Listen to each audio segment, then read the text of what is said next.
एक समय की बात है, नैमिषारण्य तीर्थ में शौनकादि 88,000 ऋषियों ने श्री सूत जी से पूछा, हे प्रभु, इस कलयुग में वेद विद्या रहित मनुष्यों को प्रभु भक्ति किस प्रकार मिल सकती है तथा उनका उद्धार कैसे होगा।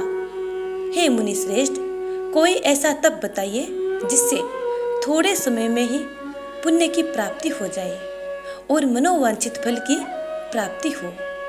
इस प्रकार की कथा सुनने की हम इच्छा रखते हैं। सर्व शास्त्रों के ज्ञाता सूत जी बोले, हे वैष्णव में पूज्य, आपने सभी प्राणियों के हित की बात पूछी है, इसलिए मैं एक ऐसे श्रेष्ठ व्रत को आप लोगों को बताऊंगा जिसे नारद जी ने लक्ष्मी नारायण जी से पूछा था और लक्ष्मीपति ने मुनि श्रेष्ठ नारद जी से कहा था। आप सब इसे ध्यान से सुनिए। एक समय की बात है, योगी राज नारद जी दूसरों के हित की इच्छा के लिए अनेकों लोकों में घूमते हुए मृत्यु लोक में आ पहुंचे। यहाँ उन्होंने अनेक योनियों में जन्मे प्राय सभी मनुष्यों को अपने कर्मों द्वारा अनेकों दुखों से पीड़ित देखा। उनका दुख देख नारद जी सोचने लगे कि कैसा यत्न किया जाए जिसके करने से निश्चित रूप से मानव के दुखों का अंत हो जाए। इसी विचार पर मनन करते हुए वे विष्णु लोक में गए। वहां वे देवों के इस नारायण की स्तुति करने लगे, जिनके हाथों में शंख, चक्र, गदा और पद्म थे, गले में वरमाला पहने हुए थे। स्तुति करते हुए नारद जी बोले, हे भगवान, आप अत्यंत शक्ति से संपन्न हैं। मन तथा वाणी भी आपको नहीं पा सकती। आपका आदि, मध्य तथा अंत नहीं है। निर्गुण स्वरूप सृष्टि के कारण भक्तों के दुख को दूर करने वाले हैं। आपको मेरा नमस्कार है। नारद जी की स्तुति सुन श्री हरि विष्णु भगवान बोले, हे मुनि श्रेष्ठ, आपके मन में क्या बात है? आप किस काम के लिए पधारे हैं? उसे निसंकोच कहें। इस पर नारद मुनि बोले कि मृत्यु लोक में अनेकों योनियों में जन्मे मनुष्य अपने कर्मों के द्वारा अनेकों दुखों से दुखी हो रहे हैं। हे नाथ, आप मुझ पर दया रखते हैं तो बताइए कि वो मनुष्य थोड़े प्रयास से ही अपने दुखों से कैसे छुटकारा पा सकते हैं। श्री हरि बोले, हे नारद, मनुष्यों की भलाई के लिए तुमने बहुत अच्छी बात पूछी है, जिसके करने से मनुष्य मोह से छूट जाता है। वह बात मैं कहता हूँ, ध्यान पूर्वक सुनो।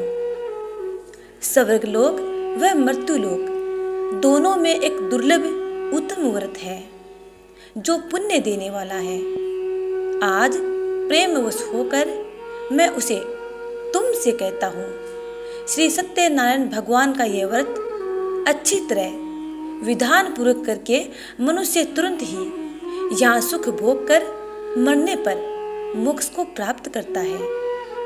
श्री हरि के वचन सुन नारद जी बोले कि उस व्रत का फल क्या है और उसका विधान क्या है। यह व्रत किसने किया था?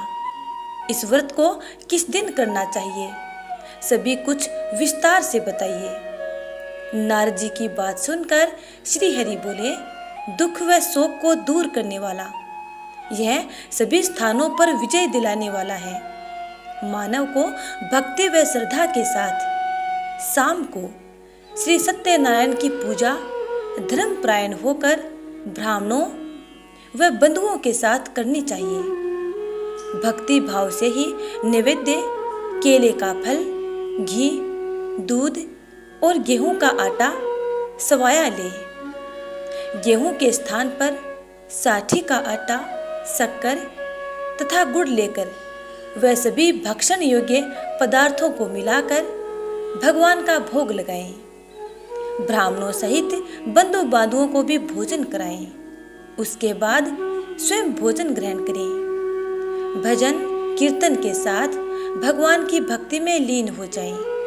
इस तरह से सत्यनारायण भगवान का यह व्रत करने पर मनुष्य की सारी इच्छाएं निश्चित रूप से पूरी होती हैं। इस कली काल अर्थात कलयुग में मृत्यु लोक में मोक्ष का यही एक सरल उपाय बताया गया है।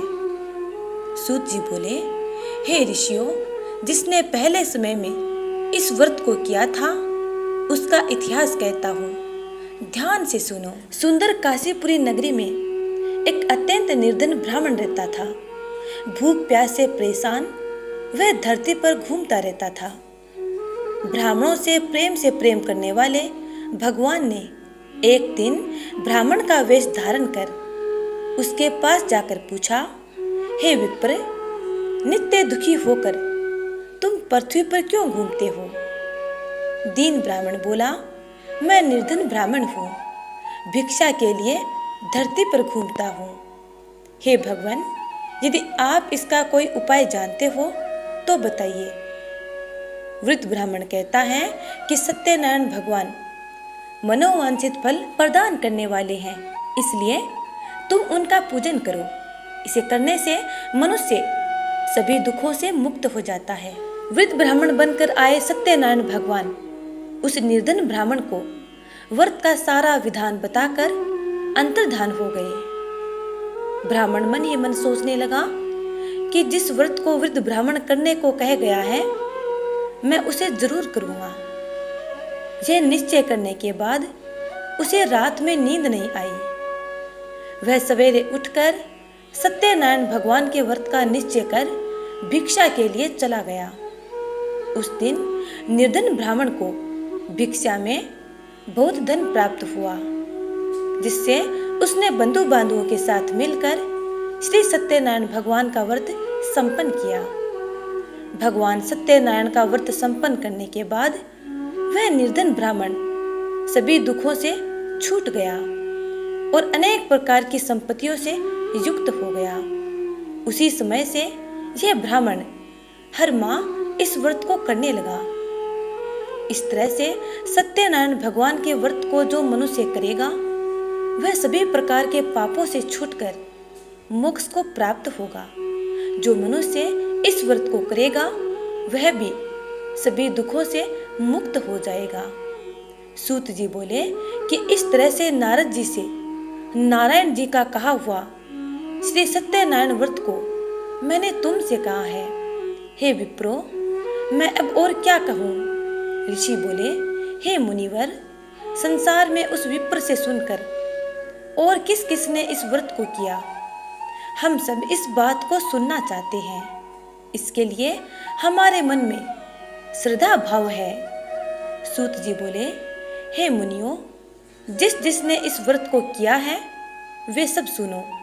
एक समय वह विप्र धन व ऐश्वर्य के अनुसार अपने बंधु बांधवों के साथ इस व्रत को करने को तैयार हुआ। उसी समय एक लकड़ी बेचने वाला बूढ़ा आदमी आया और लकड़ियां बाहर रखकर अंदर ब्राह्मण के घर में गया। प्यास से दुखी वह लकड़हारा उनको व्रत करते देख विप्र को नमस्कार कर पूछने लगा कि आप ये क्या कर रहे हैं? तो उन्होंने बताया कि व्रत कर रहा हूँ तथा इसे करने से क्या फल मिलेगा, कृपया मुझे भी बताएं। ब्राह्मण ने कहा कि सब मनोकामनाओं को पूरा करने वाला यह श्री सत्यनारायण भगवान का व्रत है।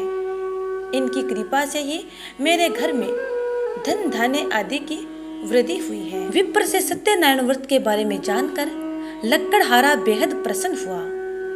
चरणामृत लेकर वह प्रसाद खाने के बाद वह अपने घर गया। लकड़हारे ने अपने मन में संकल्प किया कि आज लकड़ी बेचने से जो धन मिलेगा उसी से श्री सत्यनारायण भगवान का उत्तम व्रत करूंगा। मन में इस विचार को लेकर वृद्ध आदमी सिर पर लकड़ियां रखकर उस नगर में बेचने गया जहां धनी लोग ज्यादा रहते थे।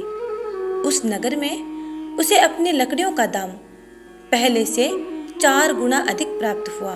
वृद्ध आदमी प्रसन्नता के साथ दाम लेकर केले, शक्कर, घी, दूध, दही और गेहूं का आटा ले और सत्यनारायण भगवान के व्रत की अन्य सामग्रियां लेकर अपने घर गया। वहां उसने अपने बंधु बांधुओं को बुलाकर विधि विधान से सत्यनारायण भगवान का पूजन और व्रत किया। इस व्रत के प्रभाव से वह बूढ़ा लकड़हारा धन पुत्र आदि से युक्त होकर संसार के समस्त सुख भोग अंतकाल में वैकुंठ लोक को चला गया। सूत जी बोले, हे श्रेष्ठ मुनियों, अब आगे की कथा कहता हूँ। पहले समय में उल्का मुख नाम का एक बुद्धिमान राजा था। वह सत्य वक्ता और जितेंद्रिय था। प्रतिदिन देव स्थानों पर जाता और निर्धनों को धन देकर उनके कष्ट दूर करता था। उसकी पत्नी कमल के समान मुख वाली तथा सती साध्वी थी। भद्रशिला नदी के तट पर उन दोनों ने श्री सत्यनारायण भगवान का व्रत किया। उसी समय साधु नाम का एक वैश्य आया। उसके पास व्यापार के लिए बहुत सा धन भी था।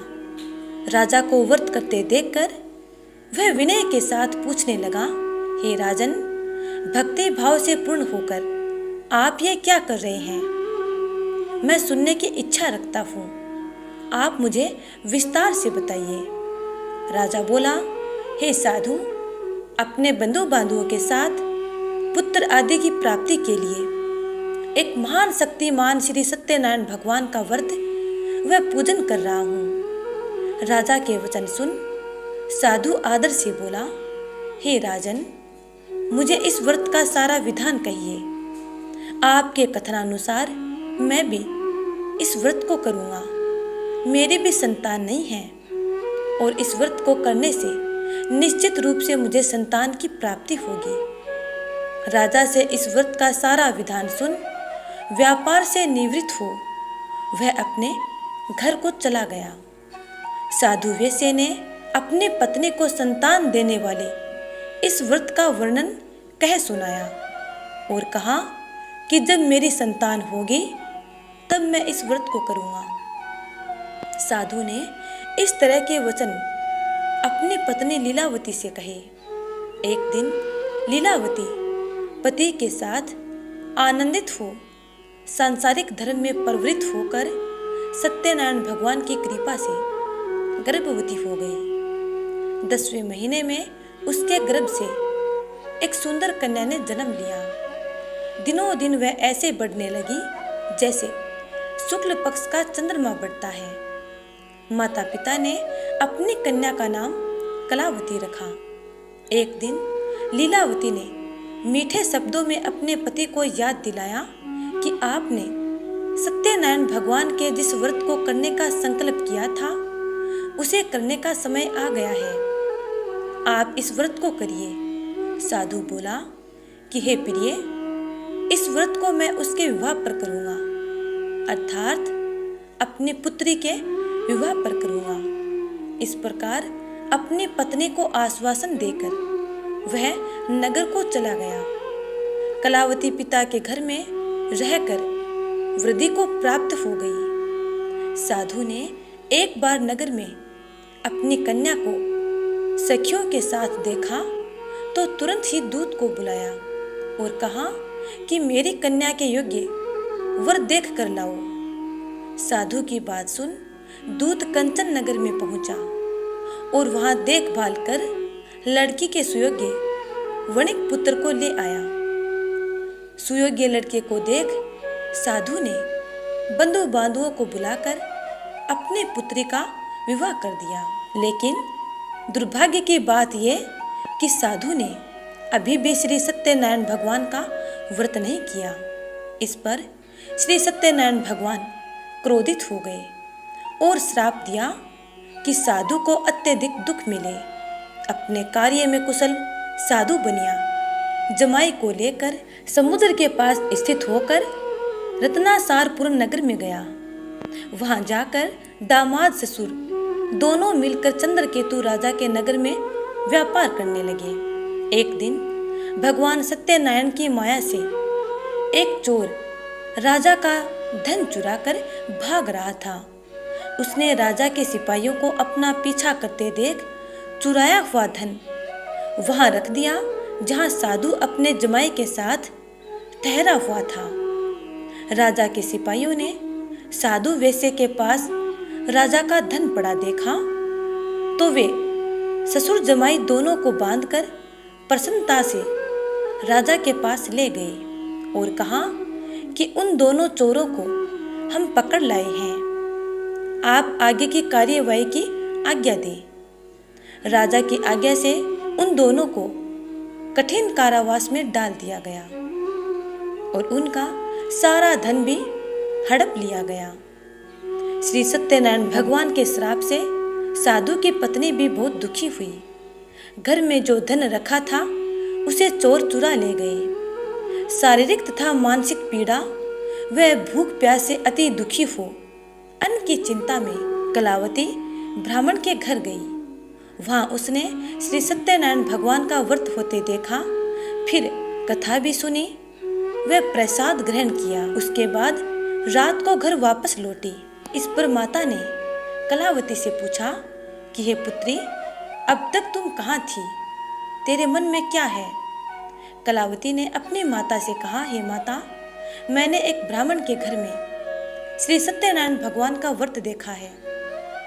कन्या के वचन सुन लीलावती भगवान के पूजन की तैयारी करने लगी। लीलावती ने परिवार व बंधुओं सहित सत्यनारायण भगवान का पूजन किया और उनसे वर मांगा कि मेरे पति तथा जमाई शीघ्र ही घर आ जाएं। साथ ही यह भी प्रार्थना की कि हम सबका अपराध क्षमा करें। सत्यनारायण भगवान इस व्रत से संतुष्ट हो गए और राजा चंद्रकेतु को सपने में दर्शन देकर कहने लगे, हे राजन, तुम उन दोनों वेश्यों को छोड़ दो और तुमने उनका जो धन लिया है उसे वापस कर दो।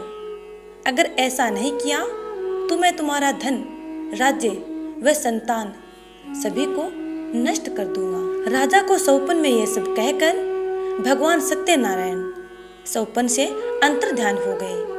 प्रातःकाल सभा में राजा ने अपना सपना सुनाया, फिर बोले कि वणिक पुत्रों को कैद से मुक्त कर सभा में लाओ। दोनों ने आते ही राजा को प्रणाम किया। राजा मीठी वाणी में बोला, हे महानुभावों, भाग्यवश ऐसा कठिन दुख तुम्हें प्राप्त हुआ है, लेकिन अब तुम्हें कोई भय नहीं है। ऐसा कहकर राजा ने उन दोनों को नए वस्त्र आभूषण भी पहनाए और जितना धन उनका लिया था उससे दुगुना धन वापस कर दिया। दोनों वेश्ये अपने घर को चल दिए।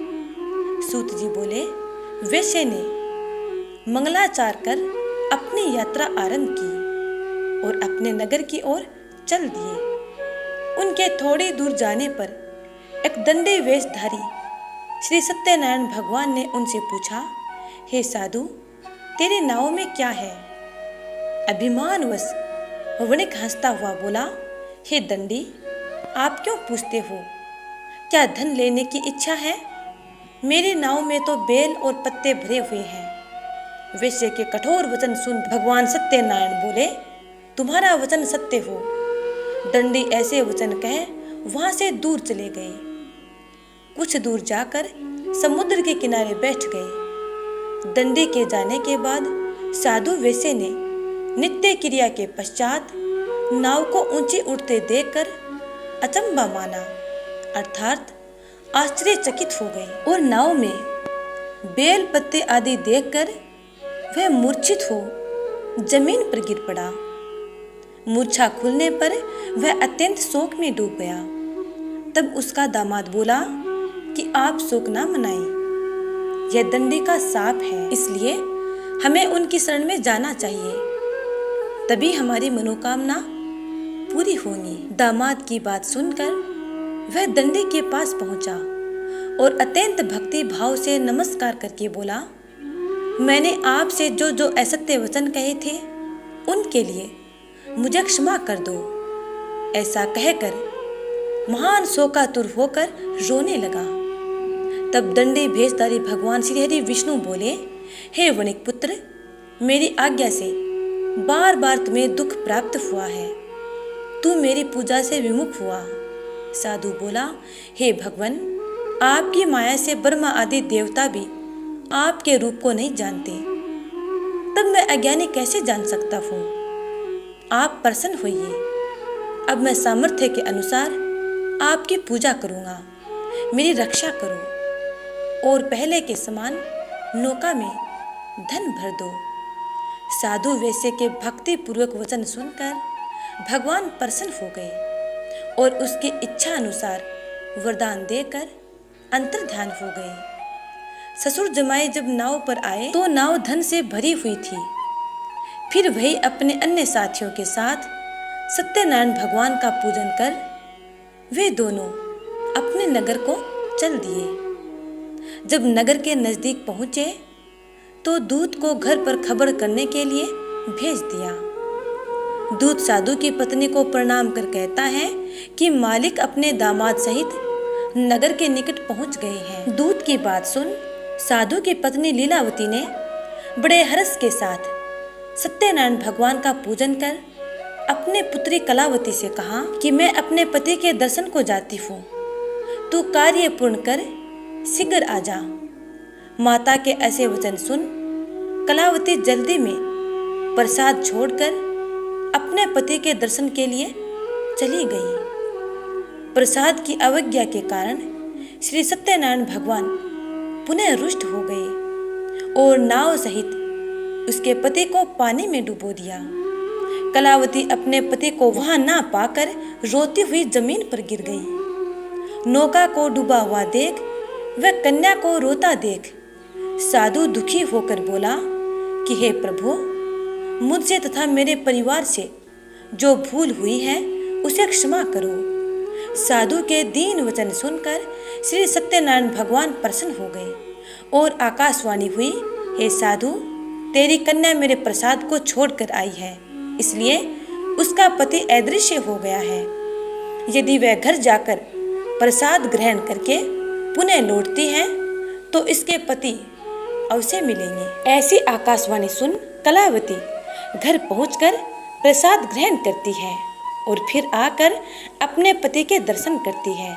उसके बाद साधु अपने बंधु बांधवों सहित श्री सत्यनारायण भगवान का विधि विधान से पूजन करता है और इस लोक का सुख भोग कर अंत में स्वर्ग लोक को प्राप्त होता है। सूत जी बोले, हे ऋषियों, मैं और भी एक कथा सुनाता हूँ, उसे भी ध्यान पूर्वक सुनो। प्रजा पालन में लीन तुंगध्वज नाम का एक राजा था। उसने भी भगवान का प्रसाद त्याग कर बहुत ही दुख सहन किया था। एक बार वन में जाकर वन्य पशुओं को मारकर वह बड़ के पेड़ के नीचे आया। वहां उसने ग्वालों को भक्ति भाव से अपने बंधुओं सहित सत्यनारायण भगवान का पूजन करते देखा। अभिमानवश राजा उन्हें पूजा करते देख उस पूजा के स्थान पर नहीं गया और ना ही उन्हें नमस्कार किया। ग्वालों ने राजा को प्रसाद दिया, लेकिन उसने वह प्रसाद नहीं खाया और प्रसाद को वहीं छोड़ वह अपने नगर को चला गया। जब वह नगर में पहुंचा तो वहां सब कुछ तहस नहस हुआ पाया, तो वह शीघ्र ही समझ गया कि यह सब भगवान ने ही किया है। वह दोबारा ग्वालों के पास पहुंचा और विधि पूर्वक पूजा करके प्रसाद ग्रहण किया तो श्री सत्यनारायण भगवान की कृपा से सब कुछ पहले जैसा हो गया। दीर्घ काल तक सुख भोगने के बाद मरणोपरांत उसे स्वर्गलोक की प्राप्ति हुई। जो मनुष्य परम दुर्लभ इस व्रत को करेगा तो भगवान सत्यनारायण की अनुकंपा से उसे धन धान्य की प्राप्ति होगी। निर्धन धनी हो जाता है और भय मुक्त हो जीवन जीता है। संतानहीन मनुष्य को संतान सुख मिलता है और सारे मनोरथ पूर्ण होने पर मानव अंतकाल में वैकुंठ धाम को प्राप्त होता है। सूत जी बोले, जिन्होंने पहले इस व्रत को किया है अब उनके दूसरे जन्म की कथा कहता हूँ। वृद्धस्तानंद ब्राह्मण ने सुदामा का जन्म लेकर मोक्ष की प्राप्ति की। लक्कड़हारे ने अगले जन्म में निषाद बनकर मोक्ष प्राप्त किया। उल्का मुख नाम का राजा दशरथ होकर वैकुंठ धाम को गए। साधु नाम के वैश्य ने मोर ध्वज राजा बनकर अपने पुत्र को आरे से चीरकर मोक्ष की प्राप्ति की। महाराज तुंगध्वज ने स्वयंभू होकर भगवान में भक्ति युक्त हो कर्म कर मोक्ष को प्राप्त किया। तो प्रेम से बोलिए श्री सत्यनारायण भगवान की जय।